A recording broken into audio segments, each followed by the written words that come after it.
Tu n'as pas vu tout ce qui s'est déplacé contre toi, mais moi, je l'ai vu. Tu n'as pas entendu toutes les paroles prononcées loin de toi, tu n'as pas connu toutes les intentions cachées, tu n'as pas compris pourquoi certaines portes se sont fermées au moment où tu pensais qu'elles devaient s'ouvrir. Pourtant, rien ne m'a échappé. Jésus s'est placé là où ta force ne pouvait pas aller. Il a arrêté ce qui cherchait à te faire tomber avant même que tu puisses lui donner un nom. Ce que tu as pris pour un retard a parfois été une protection. Ce que tu as pris pour un refus a parfois empêché une douleur plus grande. Ce qui semblait être une perte a parfois coupé le chemin d'une chose qui n'avait pas sa place dans ta vie. Je ne te dis pas cela pour nourrir la peur. Je te le dis pour remettre la paix là où ton esprit a commencé à imaginer le pire. Tu n'as pas besoin de connaître chaque bataille pour savoir que je reste présent.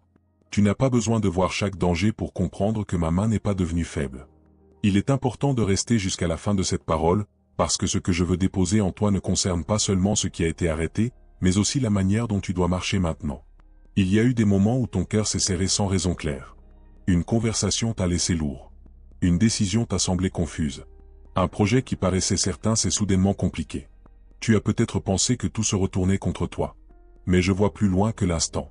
Je vois ce qui se cache derrière une proposition séduisante. Je vois ce qu'une relation peut produire dans plusieurs mois. Je vois ce qu'un oui précipité peut coûter.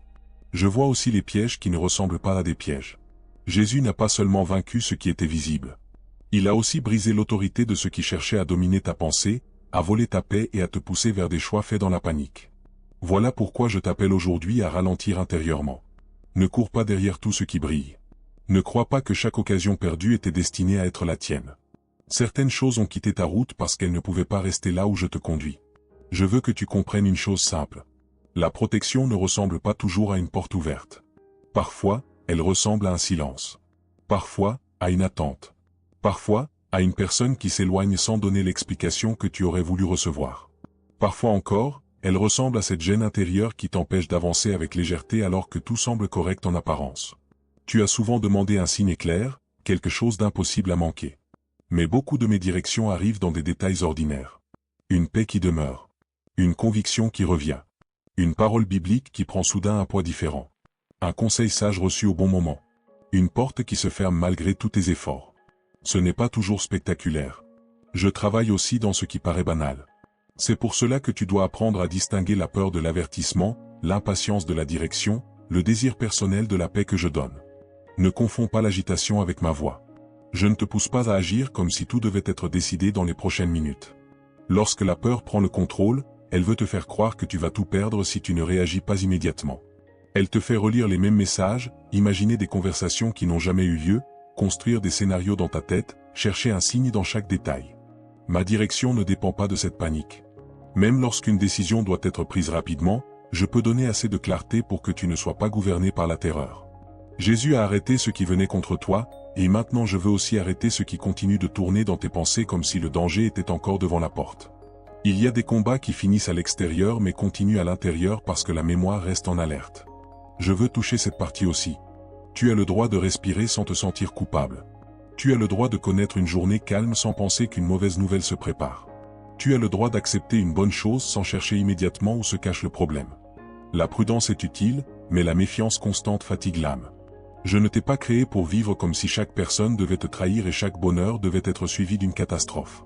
Ce que Jésus a arrêté n'a pas besoin de continuer à vivre dans ton imagination. Quand une porte est fermée, ne passe pas des semaines à rester devant elle. Quand une vérité devient claire, ne retourne pas volontairement dans la confusion. Quand une relation montre sans cesse qu'elle détruit ta paix et t'éloigne de ce qui est juste, ne transforme pas ta patience en permission de te faire abîmer. Pardonner ne signifie pas remettre les clés de ton cœur à quelqu'un qui refuse toute limite. Je sais que certaines blessures t'ont rendu plus silencieux. Tu as appris à cacher ce que tu ressens parce que tu ne voulais plus expliquer ta douleur à des personnes qui minimisaient tout. Tu as continué à avancer, à travailler, à répondre, à sourire parfois, alors qu'une partie de toi restait fatiguée. Je n'ai pas ignoré cela. Je ne mesure pas ta foi au volume de ta voix. Je vois aussi la foi qui tient dans une journée ordinaire, celle qui se lève malgré la fatigue, celle qui refuse de rendre le mal pour le mal, celle qui choisit encore de prier alors que les émotions ne suivent pas. Ce que tu appelles petit peut avoir beaucoup de valeur devant moi. Et c'est justement dans ces périodes discrètes que tu apprends à reconnaître ma présence sans dépendre d'un événement extraordinaire. Écris dans les commentaires cette phrase simple, comme un point de départ entre ta peur d'hier et la paix que tu choisis maintenant. Je marche dans la paix que Dieu me donne. Ne l'écris pas comme une formule magique. Écris-la comme une décision intérieure. Les mots ne remplacent pas la foi, mais ils peuvent donner une direction claire à ton attention. Pendant longtemps, ton esprit a peut-être répété que quelque chose allait mal finir, que tu n'étais pas capable, que tu allais perdre ce que tu avais construit. Il est temps de ne plus nourrir les mêmes phrases. La paix ne signifie pas que tout devient facile. Elle signifie que la peur ne reçoit plus le droit de commander chaque pas. Je veux aussi te parler de ces personnes dont tu as essayé d'obtenir l'approbation. Tu as parfois dépensé beaucoup d'énergie à convaincre quelqu'un de ta valeur, à montrer que tes intentions étaient bonnes, à prouver que tu n'étais pas ce qu'on disait de toi. Certaines accusations méritent une réponse claire. D'autres ne méritent pas de devenir le centre de ta vie. Jésus lui-même a connu le rejet, les fausses accusations, l'incompréhension et la haine de ceux qui avaient déjà décidé de ne pas écouter. Tu ne gagneras pas toujours la paix en remportant une discussion. Parfois, tu la gagneras en cessant de donner ton énergie à une porte que je n'ai pas ouverte. Il existe des combats qui te détournent de ta mission simplement parce qu'ils occupent toute ton attention. Ce qui venait contre toi pouvait prendre plusieurs formes. Une influence qui t'éloignait lentement de tes valeurs. Une habitude qui semblait inoffensive mais qui commençait à contrôler tes journées. Une dépendance à l'opinion des autres. Une proposition financière trop belle pour être vraie. Une relation où tu étais toujours celui qui devait réparer, expliquer, pardonner et recommencer. Une peur qui te gardait immobile. Une colère qui te faisait perdre ta lucidité. Je ne veux pas que tu réduises la protection à l'idée d'un danger spectaculaire. Parfois, le plus grand secours est de t'empêcher de devenir une version de toi-même que tu ne reconnaîtrais plus. Jésus protège aussi ton cœur, ton caractère, ta capacité à aimer sans te perdre, ta capacité à dire non sans haïr, ta capacité à recommencer sans revenir au même piège. Il y a des choses que je retire et que tu comprends seulement plus tard. Sur le moment, tu ressens le vide. Tu regardes ce qui n'est plus là. Tu compares ta vie à celle des autres. Tu vois quelqu'un obtenir ce que tu voulais et tu te demandes pourquoi ton chemin semble différent. Mais la comparaison te montre seulement la surface. Elle ne te montre pas le prix intérieur, les luttes secrètes, les responsabilités, les conséquences, ni le temps nécessaire pour porter certaines bénédictions avec maturité. Je ne travaille pas avec toi comme avec une copie de quelqu'un d'autre. Je connais ton rythme, tes faiblesses, tes forces, tes besoins réels. Ce que je prépare ne doit pas seulement arriver. Tu dois aussi pouvoir le garder sans que cela te détruise. C'est ici que beaucoup se trompent. Ils demandent une porte, mais ne demandent pas la sagesse pour la reconnaître. Ils demandent une réponse, mais refusent la forme qu'elle prend lorsqu'elle contrarie leur volonté. Ils veulent être protégés, mais continuent à retourner volontairement vers ce qui leur a déjà montré son fruit. Ma protection ne supprime pas ta responsabilité. Si je te montre qu'un chemin t'abîme, ne me demande pas de bénir ton obstination.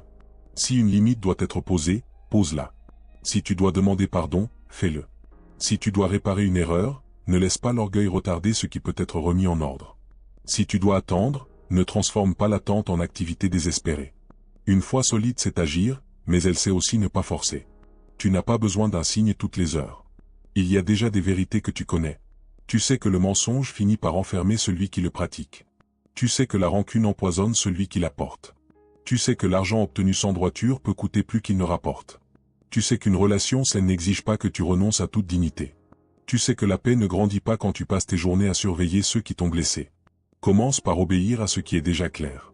La lumière pour le pas suivant devient souvent plus nette quand tu cesses de négocier avec la lumière que tu as déjà reçue. Si tu veux approfondir cette manière de reconnaître mes directions dans les détails simples, le lien du livre Comment reconnaître les signes de Dieu au quotidien se trouve dans le commentaire épinglé. Il ne remplace ni la prière ni les écritures. Il peut simplement t'aider à organiser ton attention, à distinguer ce qui vient de la peur, de l'impulsion ou d'une conviction qui mérite d'être examinée avec sérieux. Ne cherche pas des signes pour nourrir l'obsession. Apprends plutôt à devenir plus calme, plus lucide et plus fidèle dans les petites décisions. C'est souvent là que les grandes erreurs sont évitées. Je connais aussi cette partie de toi qui veut savoir exactement ce qui a été arrêté. Tu voudrais parfois voir l'image complète, connaître le nom des personnes, comprendre les conversations, savoir quel détail a changé le cours d'une situation. Mais toute information n'est pas utile. Il existe des vérités qui libèrent et des détails qui ne feraient qu'alimenter ta colère. Je ne te révèle pas tout parce que tout ne t'aiderait pas à avancer. Ton cœur n'a pas besoin d'une liste de coupables. Il a besoin de retrouver sa stabilité. Ce que j'ai fermé n'a pas besoin de devenir une nouvelle prison faite de suppositions. Je te demande de ne pas transformer la protection reçue en obsession pour le danger évité. Jésus a arrêté ce qui venait contre toi, mais cela ne signifie pas que tu ne connaîtras jamais de difficultés. Je ne t'enseigne pas une foi fragile qui s'effondre dès qu'une facture arrive, qu'une personne te déçoit ou qu'un plan change. La protection ne veut pas dire absence de toute épreuve. Elle signifie que rien n'a le pouvoir de décider à ma place de ce que tu deviendras. Une difficulté peut te toucher sans posséder ton avenir. Une perte peut te faire pleurer sans enlever ta valeur. Un retard peut te fatiguer sans annuler ce que je peux encore faire. Même une erreur peut devenir un lieu d'apprentissage si tu acceptes de la regarder avec vérité au lieu de la cacher derrière des excuses. Je veux que ta foi devienne moins dépendante des sensations. Il y aura des jours où tu sentiras une paix forte. D'autres jours, tu devras choisir la confiance alors que tes émotions resteront agitées. Ne mesure pas ma présence seulement à ce que ton corps ressent. La fatigue peut rendre tout plus sombre.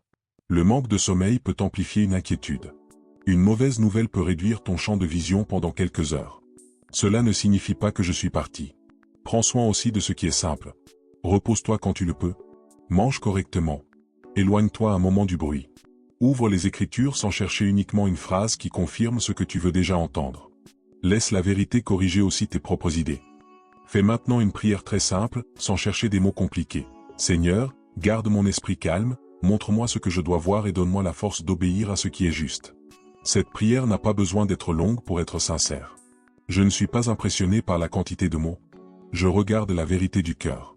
Il y a des personnes qui parlent beaucoup mais refusent le changement, et d'autres qui murmurent quelques mots avec une décision réelle de marcher autrement. Je veux cette vérité-là en toi. Pas une performance. Pas une apparence. Une disposition honnête à recevoir la direction et à agir lorsque la direction devient claire. Tu as peut-être connu des périodes où une mauvaise décision semblait suivre une autre. Quand cela arrive, la honte essaie de te convaincre que tu as tout gâché. Elle te pousse soit à te cacher, soit à continuer dans la même direction parce que tu penses qu'il est trop tard pour revenir. Ce mensonge doit perdre sa place. Tant que tu peux reconnaître ce qui est faux, tu peux changer de direction. La grâce n'est pas une permission de rester dans ce qui détruit. Elle est une porte ouverte vers le retour. Jésus ne te protège pas seulement contre ce qui vient de l'extérieur. Il te délivre aussi de l'idée que ton passé doit toujours écrire ton prochain chapitre.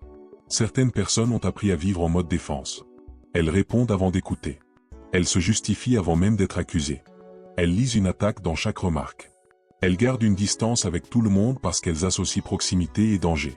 Si tu te reconnais dans cela, ne te condamne pas, mais ne construis pas ta maison dans cet état non plus. Une blessure peut expliquer une réaction sans devoir la diriger pour toujours. Je peux t'apprendre à discerner sans soupçonner tout le monde, à poser des limites sans devenir dur, à pardonner sans redevenir naïf, à aimer sans abandonner ta sagesse. Ce que j'arrête parfois, c'est ton propre mouvement précipité. Tu pensais devoir appeler cette personne immédiatement, mais quelque chose t'a retenu. Tu voulais répondre sous le coup de la colère, puis le message n'est pas parti. Tu comptais signer, accepter, envoyer, publier, acheter ou t'engager, mais un obstacle inattendu t'a donné quelques heures de plus. Ne méprise pas toujours ces interruptions. Certaines sont simplement des contretemps ordinaires. D'autres deviennent l'espace dont tu avais besoin pour voir plus clair. La sagesse ne consiste pas à attribuer un sens mystique à chaque détail. Elle consiste à rester assez attentif pour reconnaître quand une pause t'empêche de faire quelque chose que tu aurais regretté. Tu veux parfois une certitude absolue avant de faire un pas, mais la maturité apprend à avancer avec assez de lumière pour aujourd'hui. Je ne te demande pas de contrôler demain. Je te demande d'être fidèle maintenant. Fais ce qui est à portée de ta main. Termine ce que tu dois terminer. Réponds avec droiture. Honore tes engagements. Corrige ce qui peut être corrigé. Ne laisse pas le désir d'un grand signe te rendre négligent envers les petites responsabilités. Beaucoup de directions deviennent visibles pendant que tu marches avec fidélité, pas pendant que tu restes immobile à attendre une sensation extraordinaire. J'ai vu les moments où tu as été sous-estimé. J'ai entendu les paroles qui t'ont fait croire que tu n'étais pas capable. J'ai vu quand quelqu'un a utilisé ton erreur comme définition de toute ta personne. Ne construis pas ton identité avec des phrases prononcées par des gens qui ne connaissent qu'une partie de ton histoire. Tu peux apprendre d'une critique sans lui donner le droit de t'écraser. Tu peux reconnaître une faiblesse sans dire que tu es sans valeur. Tu peux admettre une faute sans devenir cette faute. Jésus ne t'a pas racheté pour que tu continues à porter chaque étiquette collée sur toi par la colère des autres. Il existe aussi des attaques qui se présentent comme des pensées très familières. Elles utilisent ta propre voix. Elles disent que tu n'avanceras jamais, que tout le monde finit par partir, que tu dois t'attendre au pire pour ne pas être surpris, que tu n'es digne de rien de bon. Elles ne crient pas toujours. Elles se répètent doucement jusqu'à sembler vraies. C'est là que tu dois répondre avec ce qui est solide. Une pensée répétée n'est pas forcément une vérité. Une peur ancienne n'est pas forcément une prophétie. Une expérience douloureuse n'est pas une règle universelle. Ce que quelqu'un t'a fait ne définit pas ce que tout le monde te fera. Laisse un like à cette vidéo si cette parole t'aide à remplacer la peur par une confiance plus lucide. Fais-le comme un petit geste qui marque ton choix de ne pas nourrir uniquement les contenus qui augmentent l'angoisse. Ton attention a de la valeur. Ce que tu écoutes chaque jour finit par influencer la manière dont tu interprètes les événements. Si tu remplis ton esprit seulement de menaces, de conflits et de prédictions sombres, tu commenceras à voir un danger partout. Cherche aussi ce qui fortifie la vérité, la sagesse, le courage et la paix. Je ne t'appelle pas à ignorer les problèmes réels. Si quelque chose demande une action, agis. Si une situation financière doit être organisée, regarde les chiffres. Si une conversation importante doit avoir lieu, prépare-la avec calme. Si tu as besoin d'aide, demande-la. La foi n'est pas le refus de la réalité. Elle t'aide à regarder la réalité sans lui donner un pouvoir absolu. Tu peux reconnaître un risque sans l'adorer. Tu peux préparer un plan sans vivre dans l'obsession. Tu peux dire que quelque chose fait mal sans décider que rien ne guérira. Je veux aussi te libérer de la croyance que toute opposition signifie que tu es sur le mauvais chemin. Parfois, un choix juste rencontre de la résistance. Poser une limite peut provoquer la colère de quelqu'un qui profitait de ton absence de limite. Dire la vérité peut déranger celui qui préférait le silence. Arrêter une habitude peut réveiller une forte envie de revenir en arrière. Changer ta manière de vivre peut rendre certaines relations inconfortables. Ne prends pas automatiquement l'inconfort comme un signe d'échec. Regarde les fruits. Regarde si ta décision te rapproche de la vérité, de la responsabilité, de la paix, de l'intégrité. Une route juste peut être difficile sans être mauvaise. Quand tu comprends cela, tu cesses de demander que tout devienne facile et tu commences à demander que ton cœur reste droit. C'est une prière différente. Elle ne cherche pas seulement l'évasion. Elle cherche la transformation. Jésus a arrêté ce qui venait contre toi, mais il veut aussi former en toi quelque chose que l'opposition ne puisse pas facilement voler. Une patience qui n'est pas passivité. Un courage qui n'est pas agressivité. Une douceur qui n'est pas faiblesse. Une vigilance qui n'est pas paranoïa. Une confiance qui n'est pas naïveté. Voilà ce que je bâtis quand tu acceptes de ne pas revenir sans cesse vers les mêmes réactions. Tu as parfois prié pour que je change une personne, alors que je voulais d'abord te montrer la limite que tu devais poser. Tu as demandé que quelqu'un reconnaisse enfin ce qu'il avait fait, alors que ta guérison ne pouvait pas rester suspendue à ses excuses. Tu as attendu une parole de réparation, mais cette parole n'est pas venue. Je comprends la douleur de cela. Pourtant, tu ne peux pas remettre toute ta paix entre les mains d'une personne qui refuse d'assumer ses actes. Pardonner peut être un processus. Faire confiance de nouveau est autre chose. La confiance se reconstruit avec la vérité, le temps et des comportements différents. Ne confonds pas les deux. Tu peux aimer quelqu'un à distance. Tu peux prier pour quelqu'un sans lui donner accès à chaque partie de ta vie. Tu peux souhaiter du bien à celui qui t'a blessé sans nier ce qui s'est passé. Tu peux refuser la vengeance sans accepter de nouvelles humiliations. Ces distinctions sont importantes parce que certaines personnes ont utilisé des paroles religieuses pour te faire croire que tu devais tout supporter en silence. Ce n'est pas ce que je demande. La bonté n'est pas l'absence de limites. Jésus savait accueillir, mais il savait aussi se retirer. Il savait parler avec compassion, mais il ne se soumettait pas aux manipulations de ceux qui voulaient le piéger. Je vois aussi les domaines où tu t'es habitué au minimum parce que tu avais peur de perdre même ce peu. Tu as accepté des miettes d'attention, des promesses sans action, des excuses répétées sans changement, des engagements vagues, des retards constants, des paroles qui n'étaient jamais suivies. La peur du vide peut pousser à conserver ce qui fait mal. Mais un espace vide peut devenir un lieu de reconstruction. Ne remplis pas chaque silence avec la première chose disponible. Ne remplace pas immédiatement ce que je t'aide à quitter. Certaines saisons ont besoin d'un peu de calme pour que ton discernement retrouve sa force. Si cette façon de regarder les signes simples t'aide, tu peux aussi consulter le livre Comment reconnaître les signes de Dieu au quotidien dans le commentaire épinglé. Utilise-le comme un support pratique pour observer tes décisions avec plus de sobriété, pas comme une machine à prédire l'avenir. Je ne veux pas que tu deviennes dépendant de symboles, de nombres ou de coïncidences. Je veux que tu deviennes plus attentif à la vérité, à la paix, aux fruits d'une décision, aux conseils sages, à la cohérence entre ce que tu crois et ce que tu fais. Il y a un danger dans la recherche constante de signes. Quand le cœur devient impatient, il peut faire dire n'importe quoi à n'importe quel détail. Une chanson entendue par hasard devient une confirmation. Une publication devient une prophétie personnelle. Un nombre devient un ordre. Une rencontre banale devient une promesse. Ce n'est pas la stabilité que je veux pour toi. Apprends à vérifier. Donne du temps. Cherche la cohérence. Une vraie direction n'a pas besoin que tu manipules chaque élément autour de toi pour la défendre. Et si quelque chose est important, tu peux me demander de t'aider à le comprendre sans te précipiter. Je ne suis pas menacé par tes demandes de clarté. Tu peux venir à moi avec tes doutes. Tu peux dire que tu ne comprends pas. Tu peux reconnaître que tu as peur de te tromper. La sincérité ne me repousse pas. Ce qui te fait du mal, c'est de prétendre être certain lorsque tu ne le es pas, puis de bâtir une décision entière sur cette prétendue certitude. Il vaut mieux dire je vais attendre encore un peu que d'inventer une réponse pour calmer ton impatience. Il vaut mieux demander conseil à une personne sage que de chercher uniquement quelqu'un qui validera ce que tu as déjà décidé. Jésus a arrêté ce qui venait contre toi, et parfois cette intervention passe par des moyens très ordinaires. Un ami qui te dit la vérité. Un délai administratif. Une dépense imprévue qui t'empêche de t'engager dans quelque chose de mauvais. Une information découverte au bon moment. Une fatigue qui t'oblige à ralentir. Un changement de plan. Rien de cela n'a besoin d'être transformé en spectacle. Tu peux simplement remercier, apprendre et continuer. La foi devient plus solide lorsqu'elle n'a pas besoin de dramatiser chaque événement pour reconnaître ma présence.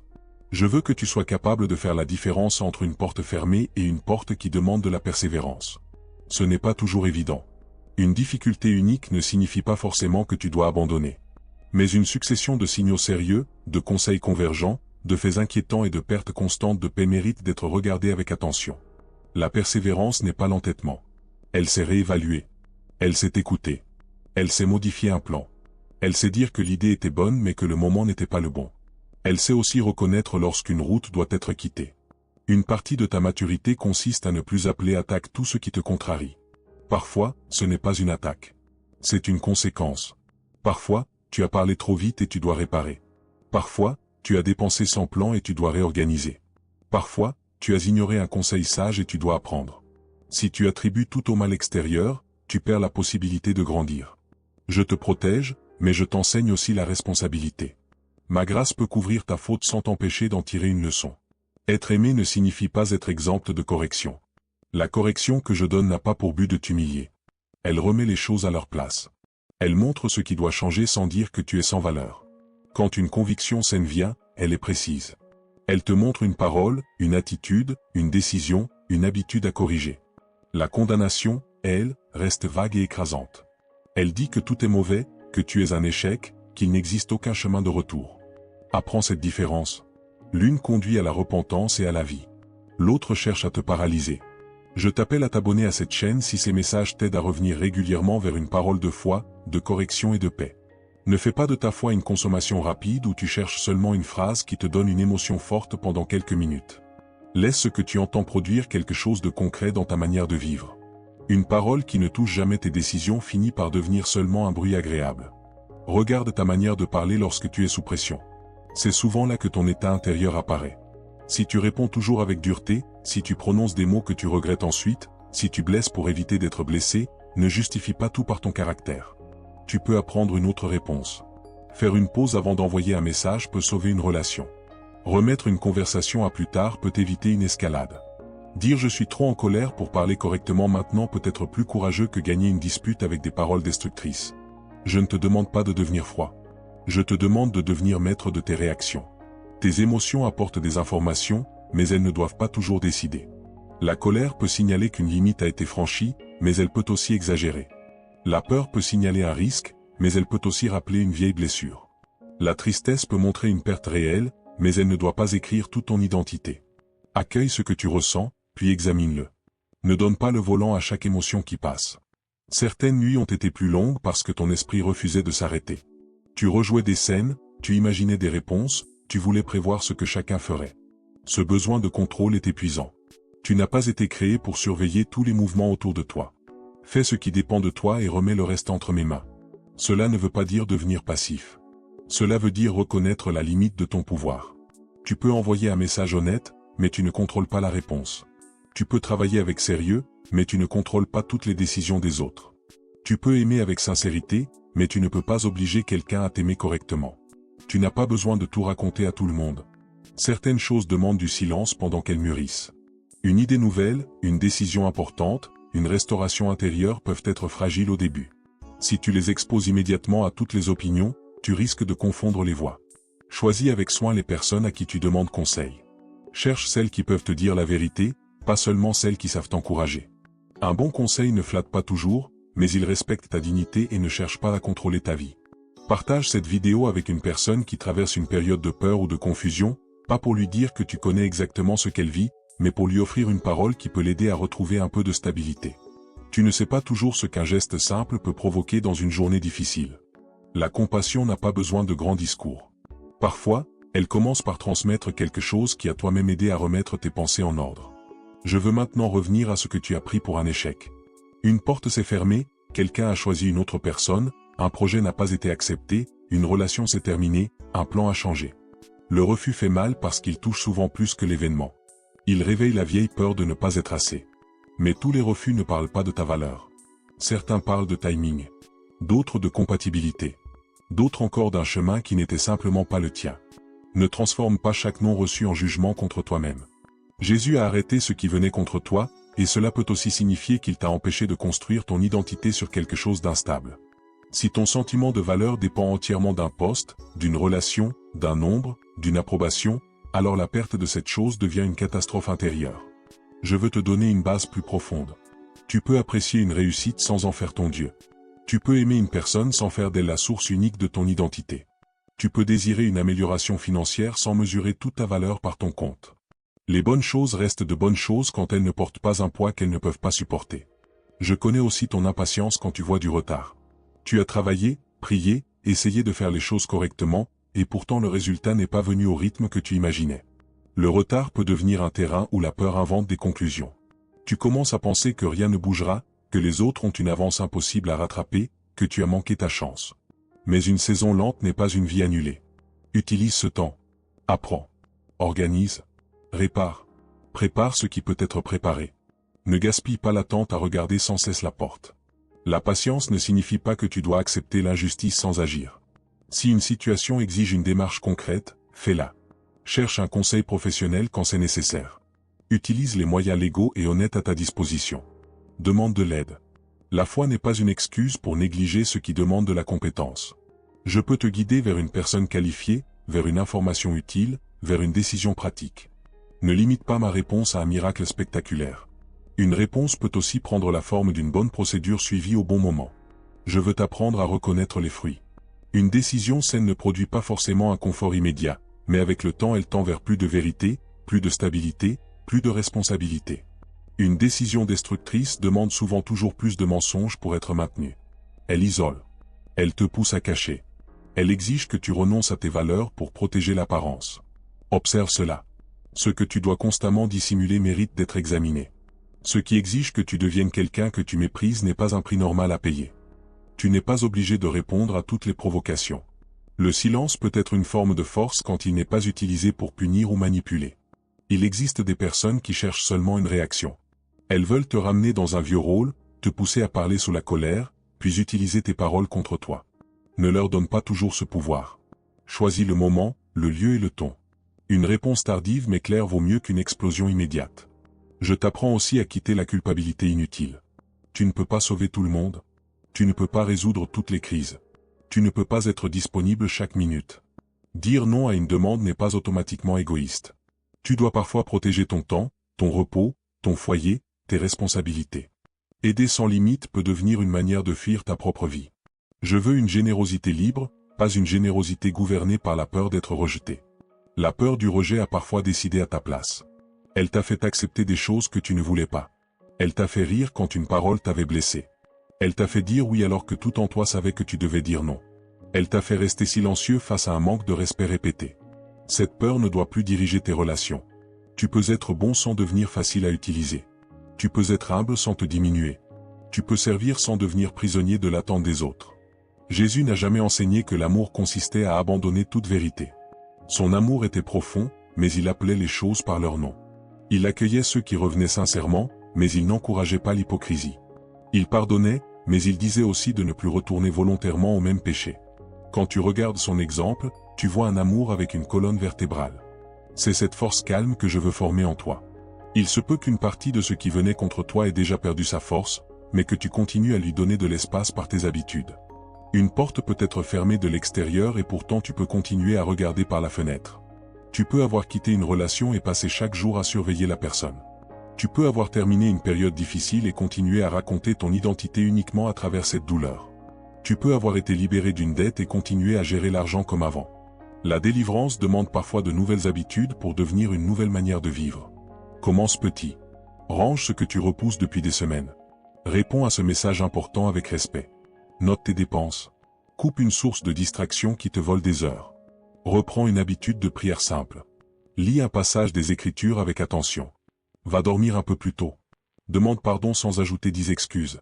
Dis non à ce qui t'abîme. Un grand changement peut commencer par un acte qui semble presque trop simple pour compter. Je veux que tu développes une paix qui sait rester quand les réponses tardent. Pas une paix artificielle qui prétend que tout va bien. Une paix capable de dire que quelque chose est difficile et que tu ne seras pourtant pas détruit par cette difficulté. Une paix qui te permet d'écouter avant de répondre. Une paix qui t'empêche de prendre une décision coûteuse pour échapper à une émotion temporaire. Une paix qui sait attendre une nuit avant d'envoyer un message définitif. Quand tu ne sais pas quoi faire, réduis le problème. Regarde le prochain pas juste, pas les 50 suivants. Il se peut que tu ne saches pas comment toute la situation sera résolue, mais que tu saches déjà ce que tu dois faire aujourd'hui. Dire la vérité. Demander un document. Prendre un rendez-vous. Couper une dépense. Refuser une proposition. Pardonner intérieurement sans rouvrir l'accès. Revenir vers une responsabilité négligée. Ce prochain pas n'est peut-être pas spectaculaire, mais il peut changer la direction entière. Je ne te demande pas de vivre avec les yeux fixés sur ce qui pourrait venir contre toi.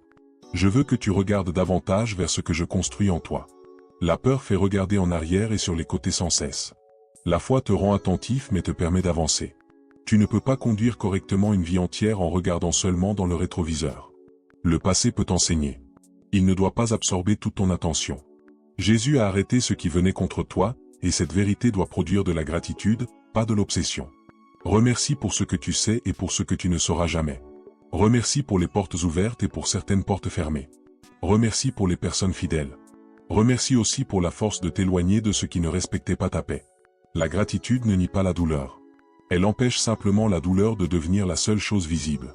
Tu es encore en train d'apprendre à marcher sans demander la permission à tes anciennes peurs. Certaines habitudes mentales reviendront.